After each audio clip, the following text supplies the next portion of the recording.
बच्चों, आज की इस वीडियो में आपका बहुत बहुत स्वागत है। मैं आपको पाठ पढ़ा रही हूँ अपूर्व अनुभव, जिसमें मैंने यासुकी चान और तोतो चान की कहानी शुरू की है।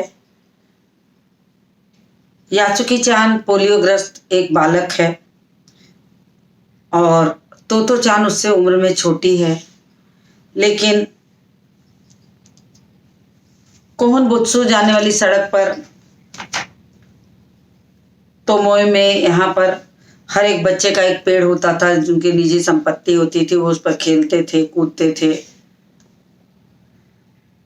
तो चूंकि वो पोलियोग्रस्त बालक था तो किसी भी पेड़ पर चढ़ नहीं सकता था। तोतो चान रोज उसे इस तरह से खड़े देखती थी, तो एक दिन उसके मन में आया कि वो उसे अपने पेड़ पर चढ़ाए। उसे आमंत्रित करती है और घर जाकर माँ से कहती है कि मैं यासुकी चान के घर जा रही हूँ। हालांकि वो उसे अपने पेड़ पे चढ़ाने की लिए योजना बनाई थी, और ऐसा कहते हुए, झूठ बोलते हुए उसने अपनी आंखें नीची कर ली थी, क्योंकि वो माँ से झूठ बोल रही थी। नजरें उसकी बिल्कुल नीचे थी, जूते की फीते की ओर, क्योंकि आंख मिला के झूठ बोलना बहुत कठिन होता है माँ और पिता से। तो वो झूठ ना बोल पाती, लेकिन जैसे तैसे उसने प्रयास किया और पहुंचती है। तोतो चान यासुकी चान को अपने पेड़ की ओर ले गई।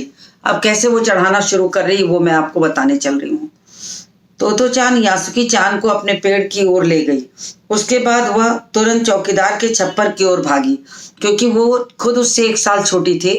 वो उसे चढ़ा तो सकती नहीं थी, इसलिए वो सीधे चौकीदार के छप्पर की ओर के गई कि ताकि वहां पर कोई तिपाई, कोई सीढ़ी, कोई व्यवस्था मिल जाए तो वो उसे वहां पर चढ़ा ले।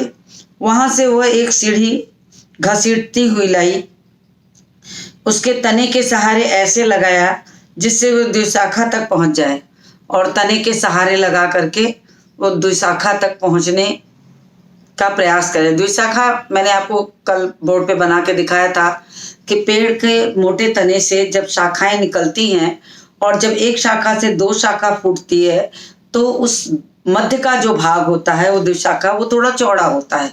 उस पर बैठने की जगह बहुत आसानी से होती है। तो इसीलिए जो द्विशाखा पर बैठकर खेलना कूदना आसान होता है।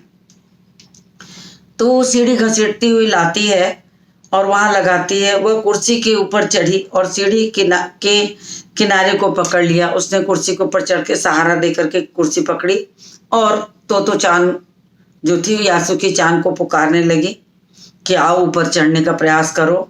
ठीक है, अब ऊपर चढ़ने की कोशिश करो।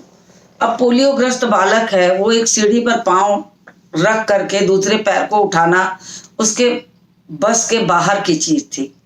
तो वो संभवतः ऐसा करना बहुत कठिन था उसके लिए। फिर भी उसने हिम्मत तो की, मगर वो कर नहीं पाया। वो चाह रही थी कि मैं सीढ़ी लगाकर, जब तोतो चान यासुकी चान सीढ़ी पर पांव रख लेगा तो तोतो चान उसे ऊपर से खींच लेगी। लेकिन जितना कहने में आसान लग रहा उतना आसान था नहीं, क्योंकि तोतो चान यासुकी चान से 1 वर्ष छोटी भी थी, और यासुकी चान का जो शरीर था वो भारी भरकम था पोलियोग्रस्त होने के कारण। तो उसे उठाना इतना आसान नहीं था। उसने पुकारा, अब ऊपर चढ़ने की कोशिश करो। यासुकी चान ने हाथ पर इतने कमजोर थे कि वह पहली सीढ़ी पर भी बिना सहारे के चढ़ नहीं पाया। अब ऐसे बच्चों के जो हाथ पैर होते हैं उनमें ताकत नहीं होती है, तो उन पैरों के सहारे एक सीढ़ी पर पांव रखकर दूसरी सीढ़ी पर चढ़ना इतना आसान नहीं होता है। कोशिश करने पर भी वो उस पर पांव उठा नहीं पा रहा था, क्योंकि उसके पैरों में ताकत ही नहीं थी। अब उसको समझ में नहीं आ रहा था कि वो सीढ़ी के ऊपर कैसे पांव रखे। इस पर तोतो चान नीचे उतर आई। अब उसे लगा कि यासुकी चान जो है वो पैर उठाकर अगली सीढ़ी पर रख ही नहीं सकता, तो वो खुद नीचे उतर आती है और यासुकी चान को पीछे से धकियाने लगती है। फिर वो सोचती है कि पीछे से अगर धक्का देंगे तो संभवतः ये अपने शरीर को ऊपर उठाकर अगले सीढ़ी पर पांव रख करके चढ़ पाएगा। पर तोतो चांद थी छोटी और नाजुक सी, इससे अधिक सहायता क्या करती। सीधी सी बात है, 1 वर्ष उम्र में छोटी भी थी और नाजुक भी थी, कमजोर भी थी तोतो चांद यासुकी चांद की अपेक्षा। अब उसके पास उतनी ताकत थी नहीं कि उतना भारी भरकम शरीर उस बच्चे का वो ऊपर खींच पाती। उसने अपने सर के बल से जोर लगा करके ऊपर की ओर धक्का देना चाहा कि शायद वो चढ़ जाए जोर लगाने पर, परंतु वो भी आसान नहीं था। पर तोतो चांद थी छोटी और नाजुक सी, इससे अधिक सहायता क्या करती। यासुकी चांद ने अपना पैर सीढ़ी पर हटा लिया और हताश से सिर झुकाकर खड़ा हो गया। अब जब सारा प्रयास कर लिया यासुकी चांद और चढ़ नहीं पाया, तो हताश होकर के वो अपना पाँव जो रहता है नीचे की ओर हटा लेता है। उसे लगता है कि अब उससे नहीं होगा, बहुत कठिन है। तो और कोई उपाय था भी नहीं, और कोई उपाय नहीं था तो वो क्या करता। उसे लगा कि बस अब मुश्किल है कि वो ऊपर चढ़ पाएगा, तो चुपचाप गर्दन झुका करके एक जगह पर खड़ा हो जाता है। तो चांद को पहली बार लगा कि काम इतना आसान नहीं जितना वह सोचे बैठी थी। अब उसे लगा कि उसे ऐसा लग रहा था कि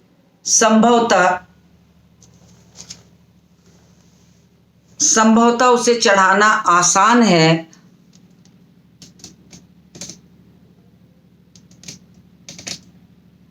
कैमरे को मैं जरा सा एडजस्ट कर दे रही हूं। तो उसे लगा कि उसे चढ़ाना थोड़ा आसान होगा, परंतु वो आसान नहीं था, इतना आसान नहीं था। उसका भारी भरकम शरीर, वो भी पेड़ की ऊंचाई पर खींचना, जिस पैरों में बिल्कुल ताकत ही नहीं है उन पैरों को ऊपर खींचना, इतना कठिन काम था तोतो चांद के लिए। लेकिन उसके मन में ये इच्छा थी कि वो यासुकी चांद को किसी भी तरह से एक बार अपने पेड़ पर चढ़ा ले। तो वो उसके मन में बार बार ये बात आती है कि वो किसी भी तरीके से या उसको अपने पेड़ पर चढ़ा ले। लेकिन चढ़ाना कहने में तो बहुत आसान लग रहा था, मगर उतना आसान वो था नहीं। फिर भी उसने हिम्मत नहीं हारी। यासुकी चांद उसके पेड़ पर चढ़े, यह उसकी हार्दिक इच्छा थी। उसके मन में आता था जैसे सारे बच्चे पेड़ पर चढ़कर खेलते हैं, वैसे ही यासुकी चांद भी उसके पेड़ पर चढ़ जाए तो उसकी इच्छा पूरी हो जाएगी। दोस्त था और दोस्त होने के नाते उसके मन में ये बात आ रही थी कि कैसे भी वो पेड़ पे चढ़ा ले। यासुकी चांद के मन में भी उत्साह था। सीधी सी बात है, जो बच्चा कभी पेड़ पर चढ़ा ही नहीं और सारे बच्चों को देखता है कि वो अपने अपने पेड़ पर चढ़ करके अपनी नीचे संपत्ति मानकर उस पर खेलते हैं, और यासुकी चांद अपने पोलियो होने के कारण और अपने असमर्थता के कारण किसी भी पेड़ को अपनी संपत्ति भी नहीं बना सकता था और न ही वो चढ़ सकता था। तो ऐसी स्थिति में वो मन मारकर रह जाता है।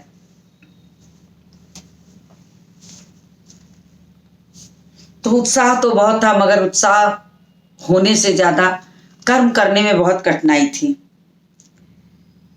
उसका लटका चेहरा इतना उदास था कि तोतो चांद को उसे हंसाने के लिए गाल फुलाकर तरह तरह के चेहरे बनाने पड़े।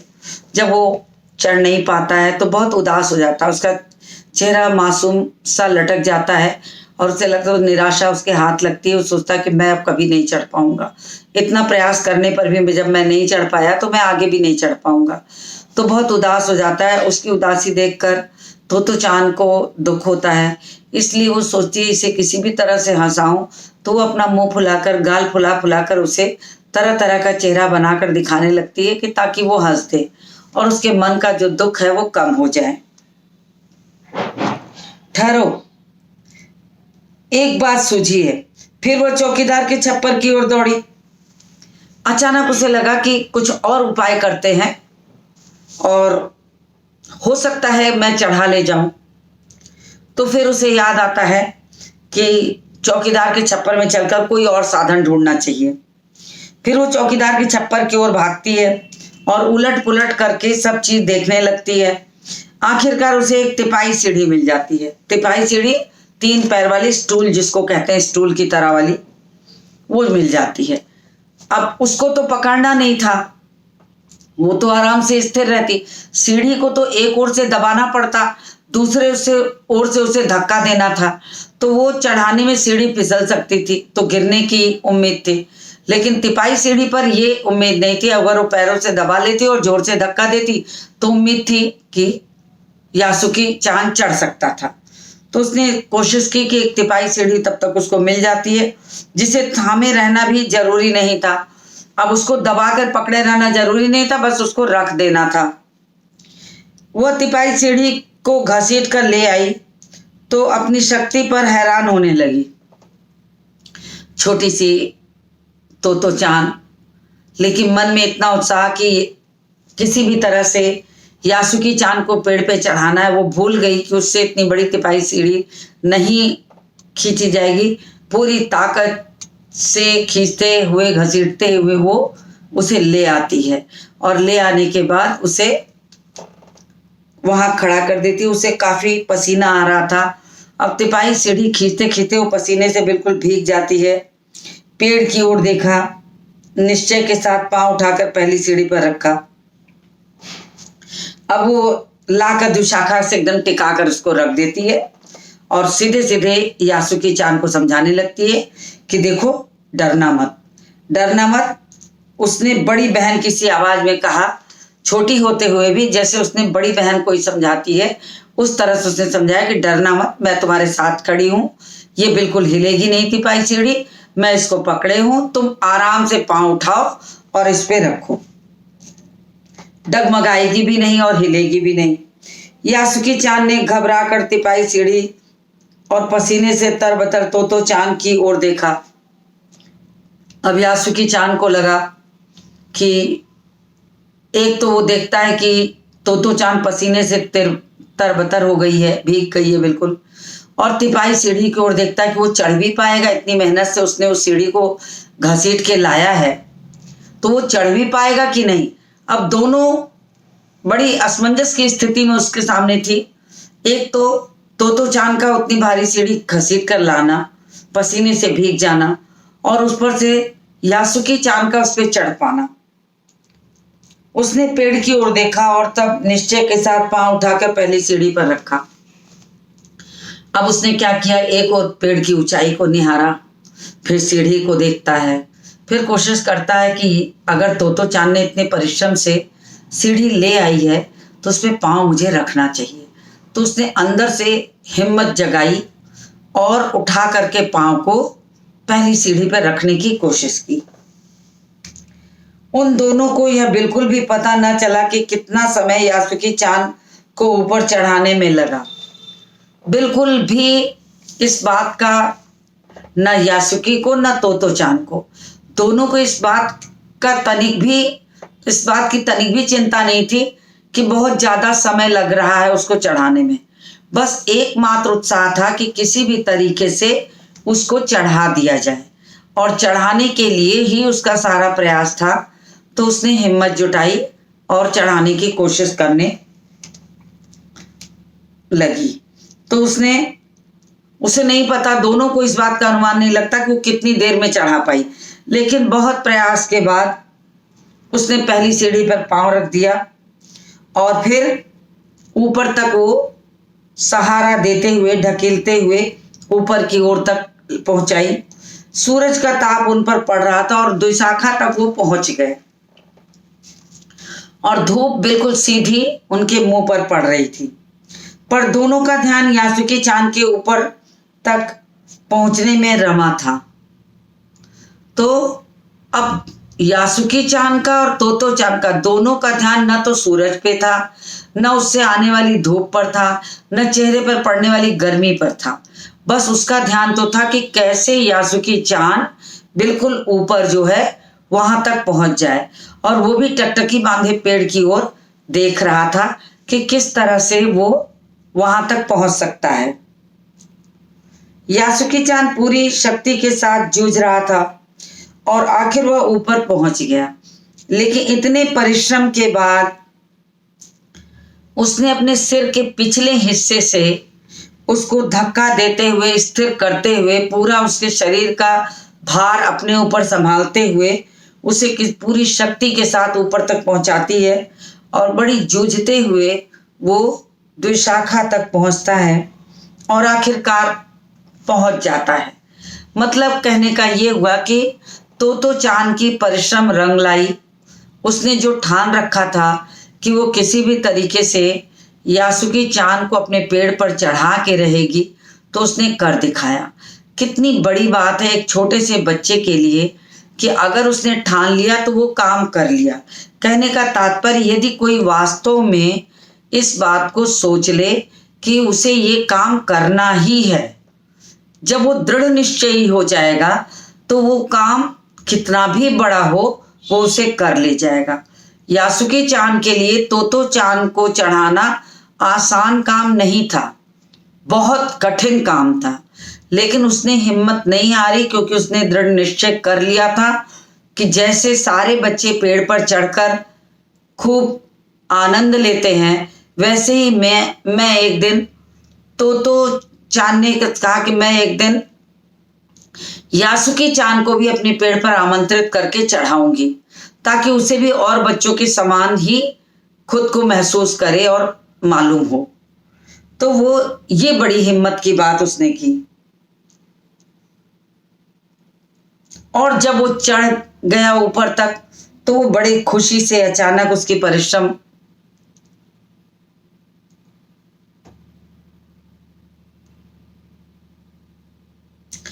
और पहुंचने के ऊपर तक वो पहुंचने को हुआ, तब तक वो हुर्रे, पर उसे अचानक सारी मेहनत बेकार लगने लगी। तोतो चांद तो सीढ़ी पर से छलांग लगाकर द्विशाखा पर पहुंच गई। जब बिल्कुल ऊपर आ गया तो तोतो चांद ने तुरंत कूद करके द्विशाखा पर पांव रखकर चढ़ गई और उसे लगा कि अब तो यासुकी चांद जो है वो ऊपर तक धक्का देकर पहुंचा के चढ़ ही जाएगा। और यासुकी चांद को सीढ़ी से पेड़ पर लाने की हर कोशिश बेकार रही। अब सीढ़ी पर से उसका आखिरी कदम जो पैर उठाकर उसे द्विशाखा पे रखना था वो बहुत कठिन था, क्योंकि उसके शरीर का संतुलन नहीं बनता था। वो पोलियोग्रस्त बालक था, उसका संतुलन अपने आप से नहीं बनता था, बिना सहारे के वो संतुलन नहीं बना सकता था।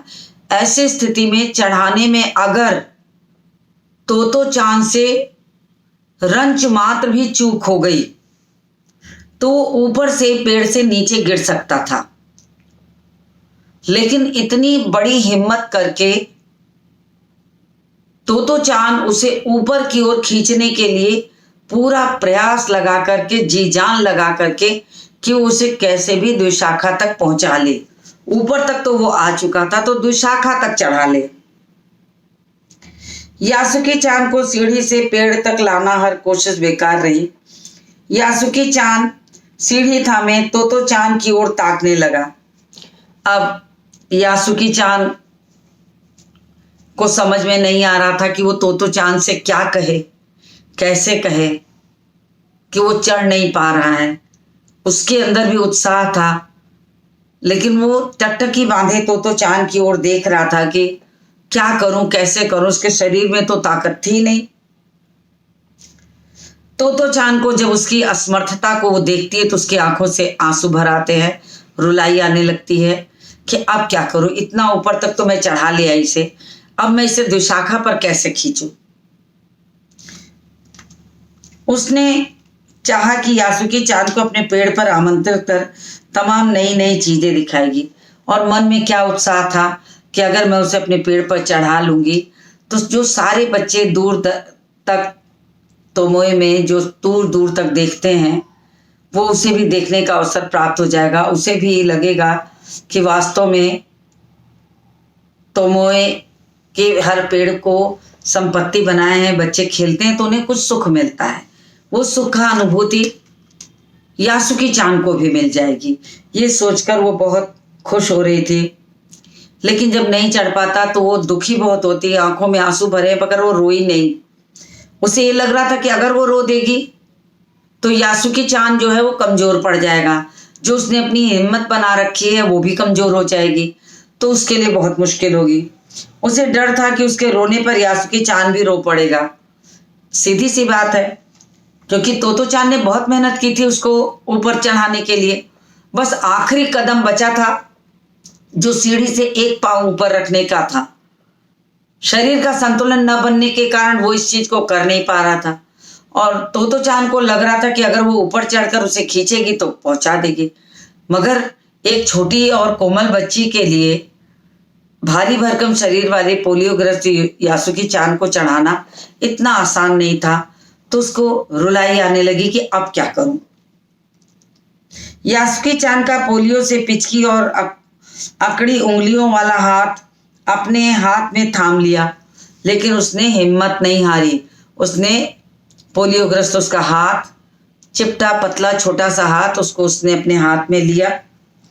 उसके खुद के हाथ से वह बड़ा हाथ था, उंगलियां भी लंबी थीं, थोड़ा बेडौल हो जाती हैं, शरीर का आकार बेडौल हो जाता है। देर तक तोतो चान उसका हाथ थामे रही और बहुत देर तक उसका हाथ पकड़े हुए वो चुपचाप वहीं खड़ी रही और रास्ता ढूंढती रही कि कैसे इसे चढ़ाऊं, क्या करूं। तब बोली, तुम लेट जाओ, मैं तुम्हें पेड़ पर खींचने की कोशिश करती हूँ। अब उसे लगा कि कोई और दूसरा उपाय है, तो वो कहती है कि तुम पूरे शरीर को निढाल छोड़ करके पेड़ पे लेट जाओ, मतलब अपने शरीर को लटका दो पेड़ पर और लटका दो, तब मैं तुम्हें खींचने की कोशिश करती हूँ, शायद मैं चढ़ा लूँ। उसके अंदर की हिम्मत देखिए कि भारी भरकम शरीर को भी चढ़ाने में उसने हिम्मत नहीं हारी, और उसने कहा क्या कि तुम लेट जाओ, मैं तुम्हें एक बार खींच कर देखती हूँ कि मैं तुम्हें चढ़ा पाती हूँ कि नहीं। उस समय द्विशाखा पर खड़ी तोतो चान द्वारा यासुकी चान को पेड़ की ओर खींचते अगर कोई देखता तो जरूर डर के मारे चीख उठता। अब जिस स्थिति में तोतो चान यासुकी चान को चढ़ा रही थी वो बड़ी भयावह स्थिति थी। कल्पना कीजिए कि एक पोलियोग्रस्त बालक एक डाल पर शरीर को लटका दे और एक उससे उम्र में छोटी बच्ची जो ऊपर डाल पर हो वो उसे खींचना चाहे, तो क्या ये संभव है? लेकिन उसने तोतो चान ने इतनी हिम्मत रखी थी कि मैं कैसे भी इसे चढ़ा लूं।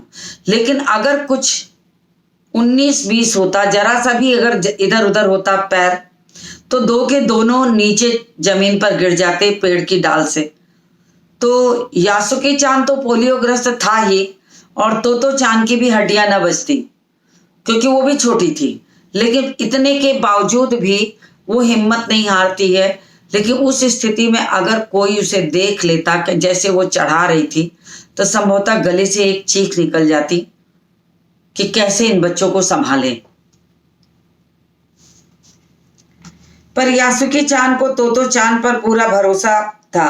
वह खुद भी यासुकी चान के लिए भारी खतरा उठा रही थी और उसे लग रहा था कि वो अच्छी तरीके से उम्मीद करती है कि वो चढ़ा लेगी। पूरी ताकत से यासुकी चान को खींचने लगी और बादल का एक टुकड़ा बीच बीच में छाया कर उनको कड़कड़ाती धूप से बचा रहा था। तो बादल का जो एक टुकड़ा था वो छाया कर दे रहा था, जिससे थोड़ी राहत मिल जा रही थी। काफी मेहनत के बाद दोनों आमने सामने पेड़ की द्विशाखा पर थे और बहुत परिश्रम के बाद अंततः उसने उसे चढ़ा लिया। पसीने से तरबतर अपने बालों को चेहरे पर से हटाते हुए तोतो चान ने सम्मान से झुककर कहा, मेरे पेड़ पर तुम्हारा स्वागत है।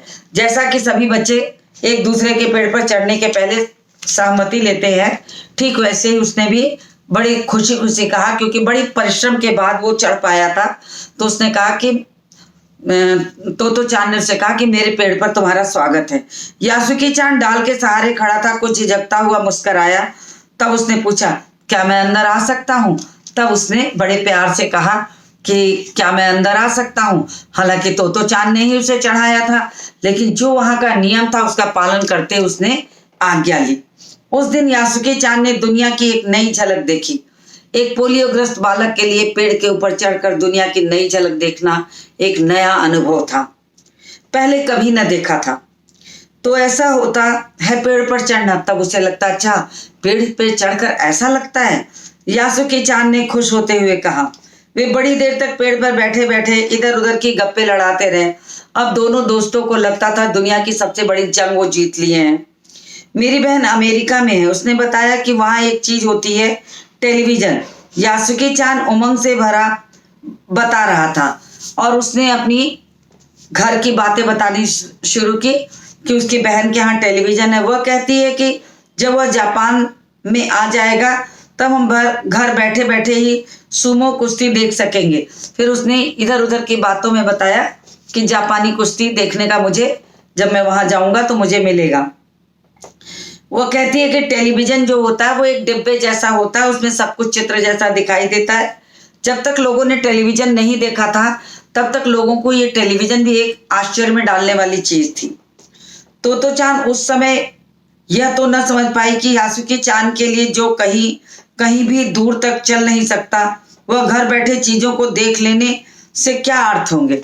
उसे लगा कि यासुकी चान जो शरीर से चल नहीं पाता, वो टेलीविजन में सब चीजों को देख भी लेगा तो उसे क्या फर्क पड़ेगा। लेकिन देख लेने से भी बहुत सारी चीजों की खुशी मिलती है। घर बैठे चीजों को देख लेने से क्या अर्थ होंगे। वह तो यही सोचती रही कि सुमो पहलवान घर में रखे किसी डिब्बे में कैसे समा जाएंगे। अब उसे उतना अनुमान नहीं रहता कि टेलीविजन क्या होता है, कैसे उसमें सुमो पहलवान दिखेगा, कैसे उसके अंदर से वो दिखाई देगा। उसका अनुमान उसको बिल्कुल नहीं था। तो उसे लगा कि उससे क्या फर्क पड़ता है, उनका आकार तो बड़ा होता है। पर बात उसे बड़ी लुभावनी लगी। अब उसको तो टेलीविजन के बारे में कोई जानकारी थी नहीं और उसने सोचा इतना बड़ा सुमो पहलवान उस छोटे से डिब्बे में आएगा कैसे।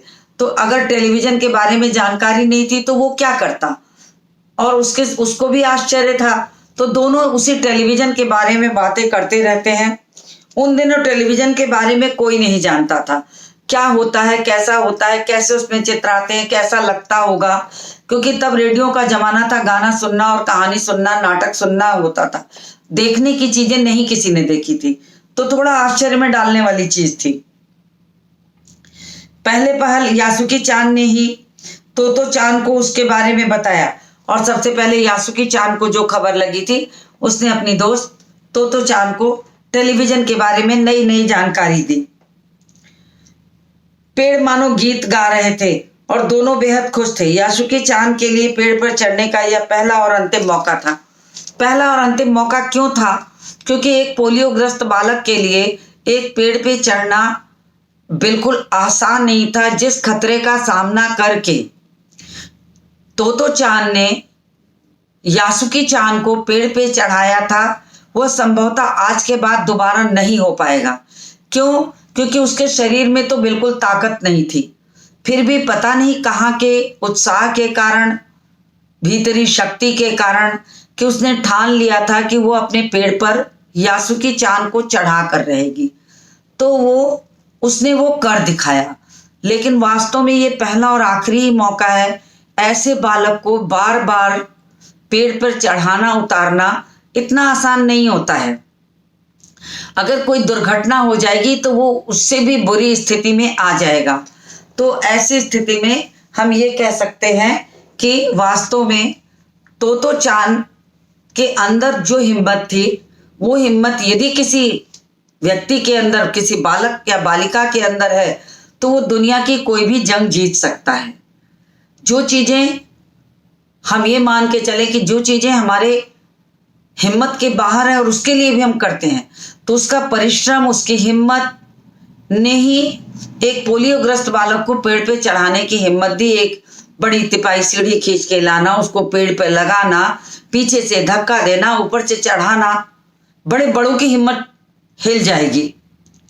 लेकिन उस यासुकी चान तोतो चान का दोस्त था और उसके दिल में हमेशा ये होता था कि वो बच्चा कभी पेड़ पे चढ़कर उसका सुख नहीं जानता, तो मैं एक बार इसे पेड़ पर अवश्य चढ़ाऊंगी ताकि वो जाने कि दुनिया पेड़ पे चढ़कर कैसे दुनिया को देखते हैं, लोगों की खुशी का अनुमान उसे एक बार जरूर मिल जाए। तो इस चीज का अनुमान करके वो वास्तव में वास्तव में कहना चाहिए कि एक ऐसे बालक को खुशी देती है जिसके लिए बिल्कुल ये संभव ही नहीं था कि वो इस खुशी का अनुभव भी कर सकता। तो कितनी सुंदर कहानी है एक नन्ही सी बालिका की कि जिसने अपने दोस्त के लिए सब कुछ किया, हिम्मत जुटा करके उसे एक पोलियोग्रस्त बालक के अंदर भी एक उत्साह भर दिया। तो कहानी अपूर्व अनुभव, वास्तव में एक अपूर्व अनुभव है जिसको किसी ने पहले भी कभी नहीं पाया होगा। तो ये कहानी अपने नाम के अनुसार बिल्कुल सार्थक सिद्ध होती है। तो इसी के साथ इस वीडियो को मैं समाप्त करती हूँ और मिलती हूँ आपसे अगले वीडियो में।